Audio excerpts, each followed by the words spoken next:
Hello student, today I am going to explain you new chapter viruses. Introduction. Term virus derived from a Greek word. Vivum means liquid poison. जो virus terms को लिया गया है एक Greek word vivum से लिया गया है जिसका मतलब होता है liquid poison. Next one, position of virus in living world. Living world के अंदर वायरस की क्या पोजीशन है? Virus originated on earth for first time. सबसे पहले अर्थ का जब ओरिजिनेशन हुआ तो सबसे पहले ओरिजिनेशन हुआ था वायरस का। एंड आर अ सेल्यूलर, जो कि कैसे हैं? असेल्यूलर, ये सेल विहीन होते हैं। It is posses the living as well as non living character, जिसके अंदर लिविंग कैरेक्टर भी पाए जाते हैं और नॉन लिविंग कैरेक्टर्स भी पाए जाते हैं। Living properties of virus. Growth and multiplication takes place. Virus के अंदर ग्रोथ तथा मल्टीप्लिकेशन दोनों प्रोसेस होती है। Found only in living host as a parasite. ये लिविंग सेल के अंदर एक ग्रोथ करते हैं, इसलिए एज अ पैरासाइट की तरह बिहेव करते हैं। They can replicate inside the living cells. ये केवल रेप्लिकेट कर सकते हैं लिविंग सेल्स के अंदर। They are made up of nucleoprotein, जो कि बने होते हैं न्यूक्लियोप्रोटीन के। They contain the nucleic acid. इनके अंदर न्यूक्लिक एसिड होता है, या तो डीएनए होगा या आरएनए होगा। They can synthesize nucleic acid, और ये न्यूक्लिक एसिड को सिंथेसाइज कर सकते हैं। They show adaptation to various environmental condition. ये हर कंडीशन में अपने आप को एडॉप्ट कर लेते हैं या एडजस्ट कर लेते हैं। Mutation takes place in virus. Virus के अंदर जेनेटिक जो मटेरियल होता है उसके अंदर सडनली चेंजेस भी हो सकते हैं, इस प्रोसेस को म्यूटेशन कहते हैं। They causes disease in the animal after the infection. जब एनिमल के ऊपर वायरस का इन्फेक्शन हो जाता है तो एनिमल्स की बॉडी में डिजीज कॉज करते हैं। Next one, non living properties of virus. They can precipitate and crystallize. इनको प्रेसिपिटेट भी किया जाता है और इनके क्रिस्टल में भी कन्वर्ट किया जा सकता है। This crystal also possess the capacity of infection. और इनके जो क्रिस्टल होते हैं उनके अंदर भी इन्फेक्शन फैलाने की कैपेसिटी होती है। They do not grow in the cell free artificial medium. ये ऐसे आर्टिफिशियल मीडियम में ग्रो नहीं करते जिसमें कोई सेल नहीं होती है।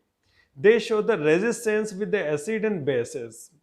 इनके ऊपर एसिड तथा बेस का भी कोई इफेक्ट नहीं होता है, मतलब उसके लिए प्रतिरोधी होते हैं। No effect of sunlight. इनके ऊपर सनलाइट का कोई इफेक्ट नहीं होता। They do not contain cytoplasm and enzyme. ये एसेल्युलर होते हैं तो इनमें साइटोप्लाज्म होगा ही नहीं और ना ही इसमें एंजाइम्स होता है। Metabolism absent, thus they do not respire. इनमें मेटाबॉलिज्म की प्रोसेस नहीं होती, इसी कारण ये रेस्पिरेशन नहीं कर सकते। They are temperature resistance. इनके ऊपर टेम्परेचर का भी कोई इफेक्ट नहीं होता। Shape and size of virus. Rod shape, TMV, mumps and influenza virus. जो टीएमवी, मम्स और इन्फ्लुएंजा वायरस होता है रॉड शेप होते हैं, छड़नुमा होते हैं। क्यूबिकल, क्यूब्स लाइक होते हैं। Adeno virus and herpes virus. जो एडिनो वायरस और हर्पिस वायरस होते हैं क्यूब्स लाइक होते हैं। टेटपोल लाइक और पोलिसोम वायरस। जैसे बैक्टीरियोफेज, जो बैक्टीरियोफेज होता है टेटपोल के समान होता है। Structure of virus.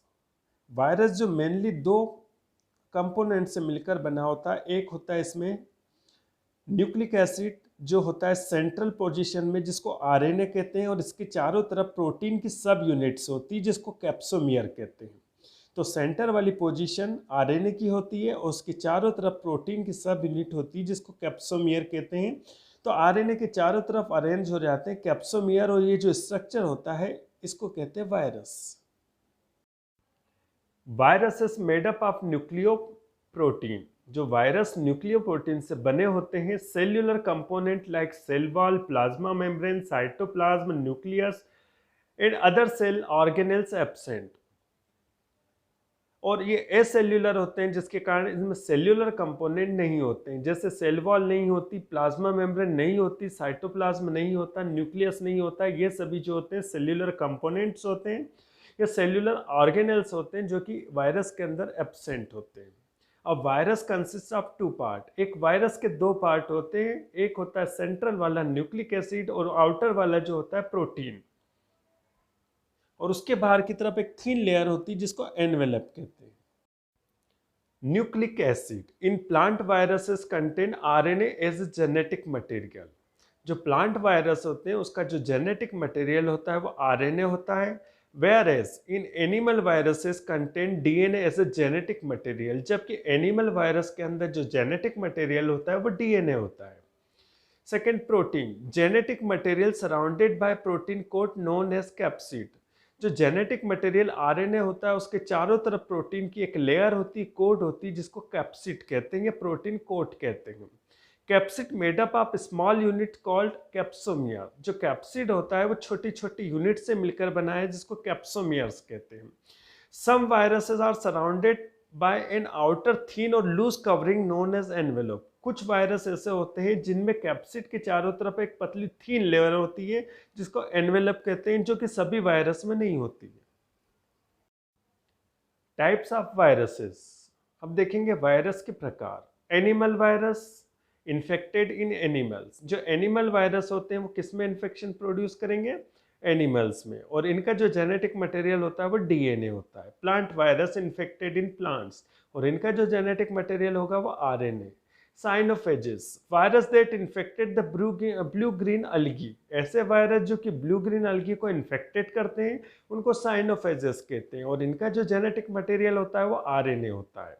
Bacterial virus या बैक्टीरियोफेजेस, ऐसे वायरस जो किसको इन्फेक्टेड करेंगे? बैक्टीरिया को इन्फेक्टेड करेंगे, उन वायरस को बैक्टीरियोफेज कहेंगे या बैक्टीरियल वायरस कहेंगे, और इनका जो जेनेटिक मटेरियल होता है वो डीएनए होता है।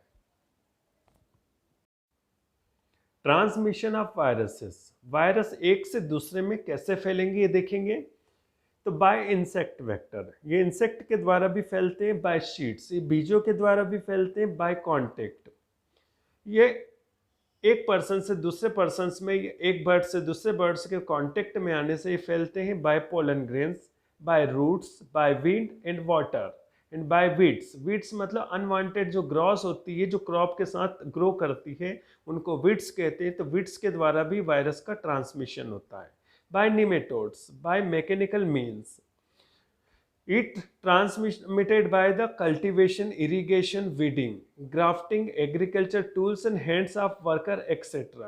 मैकेनिकल मीन्स का मतलब होता है कि ये जब ट्रांसमिट होते हैं कब?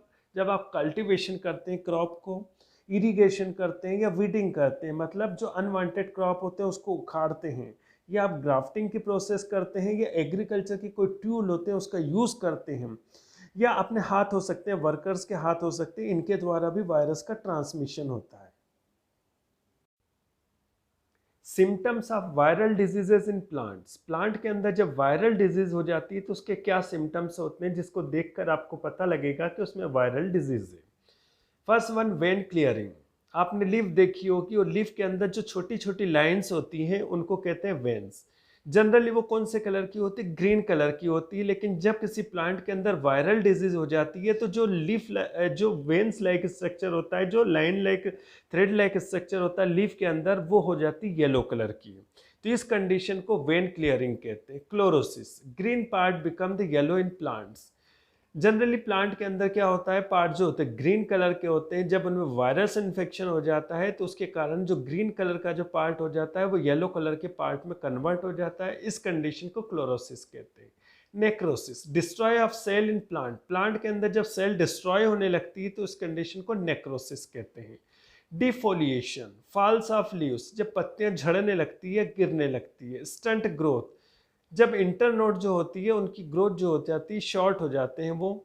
आउटग्रोथ एंड ट्यूमर्स, जब प्लांट के अंदर कुछ आउटग्रोथ या गठाने निकलने लगती, ट्यूमर्स निकलने लगते, तो ये सारे जो सिम्टम्स होते हैं वायरल डिजीज के होते हैं जो प्लांट में शो होते हैं।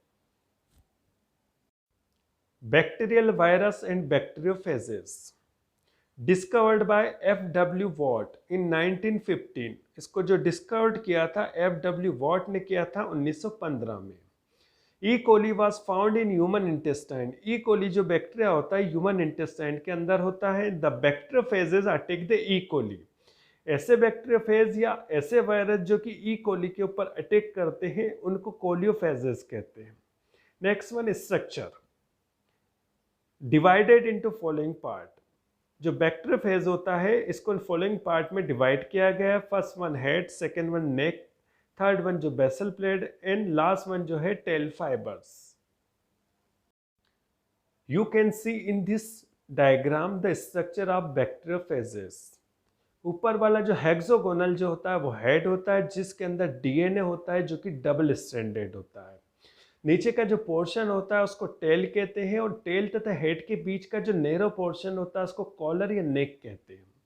टेल वाले पोर्शन के नीचे हेक्सागोनल जो होती है वो बेसल प्लेट होती है जिसके अंदर से क्या निकलते हैं, टेल पिन्स नीचे की तरफ निकलते हैं और ऊपर की तरफ जो निकलते हैं 6 लॉन्ग टेल फाइबर्स निकलते हैं। तो इसके स्ट्रक्चर में हेड होता है, नेक होता है, टेल होता है, बेसल प्लेट होता है और टेल फाइबर्स होते हैं। Head head is a hexagonal, मतलब इसमें कितने कॉर्नर होंगे, 6 कॉर्नर होंगे जिसके अंदर जेनेटिक मटेरियल जो होता है वो डीएनए होता है और डीएनए सराउंडेड होता है एक प्रोटीन कोड के द्वारा। तो डीएनए के चारों तरफ क्या होता है, प्रोटीन कोड। जो डीएनए का मॉलिक्यूल होता है वो डबल स्ट्रैंडेड होता है, इसमें 2 लेयर्स होती हैं, 2 स्ट्रैंड होते हैं, थ्रेड लाइक स्ट्रक्चर होते हैं। Tail tubular part is called tail. इसका जो ट्यूब लाइक स्ट्रक्चर पार्ट होता है उसको टेल कहते हैं जो कि कवर्ड होता है कॉन्ट्रेक्टाइल शीथ के द्वारा। टेल के चारों तरफ एक शीथ होती है, एक लेयर होती है जो कॉन्ट्रेक्टाइल होती है जिसमें खिंचाव होता है, तो उसको टेल को चारों तरफ से कवर करती है। नेक और कॉलर, हेड तथा टेल के बीच का जो नेरो रीजन होता है उसको कहते हैं नेक या collar. Basal plate, tail connected with the hexagonal plate. Tail के नीचे की तरफ एक हेक्सागोनल प्लेट है जिससे 6 पैक्स या स्पाइक्स अराइज होते हैं।